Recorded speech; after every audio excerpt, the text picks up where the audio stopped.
Oh, this is President Kennedy's grave.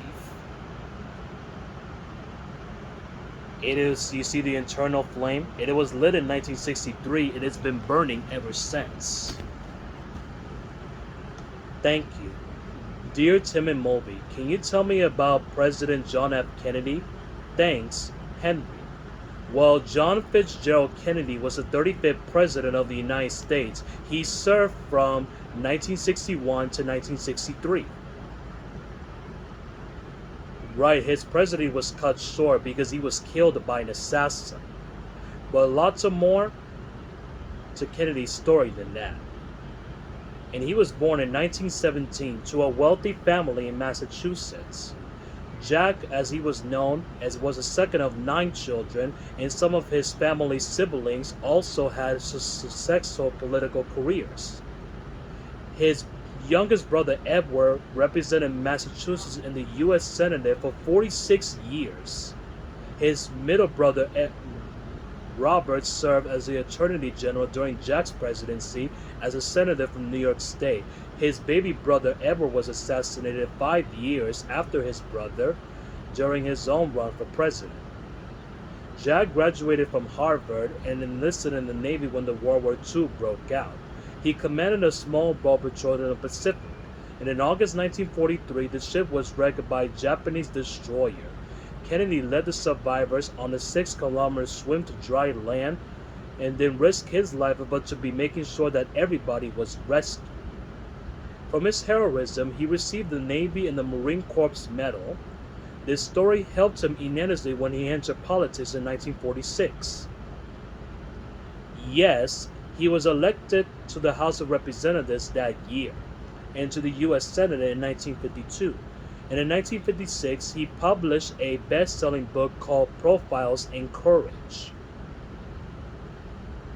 And it told the U.S. of the 8 U.S. senators who committed acts of political bravery. And it won him the Pulitzer Prize and a Majority Literacy Award. These accomplishments, plus his look goods and a personal charm, propelled him to national fame. The Democratic Party nominated President Kennedy 1960. His beautiful, charming wife also fell for voters named Jacqueline Kennedy and his adorable kids. In the 1960 election, Kennedy ran against Richard Nixon, who had served 8 years as vice president. Kennedy was only 43 years old, and lots of people questioned whether he had the wisdom or experience to become a successful president, but he soothed their fears in the first televised presidential debates, and watched by close to 80 million Americans. But viewers were impressed by the calm, confident Kennedy debuted him on television. Plus, he looked great on TV, while Nixon looked tired and sweaty under the lights. At the end, Kennedy squeaked out a natural victory. While to many voters, he represented a new generation of leaders and bursting with energy and ready to take America in a new, bolder direction. He called his policy agenda the New Frontier. He began a program called the Peace Corps, which sent volunteers to help nations in developing. He ran the space program, promising that the United States would appear man on the moon within 10 years. In the civil rights movement in full swing, he spoke out against racial discrimination and met with Martin Luther King Jr. at the White House. And although it took more pressure than the supporters had hoped for him but to take a stand. Yes, his administration began at the height of the Cold War. In the struggle, war dominance between the U.S. and the Soviet Union. And in 1961, the United States tried to help overthrow Cuba's center-backed government and badly sabotaged the mission. Known as the Bay Pigs invention, Kennedy was a disaster for the United States and for President Kennedy's society. But the young president has learned as he went along. After the year of the pigs debacle, the Soviet Union began building museum bases in Cuba.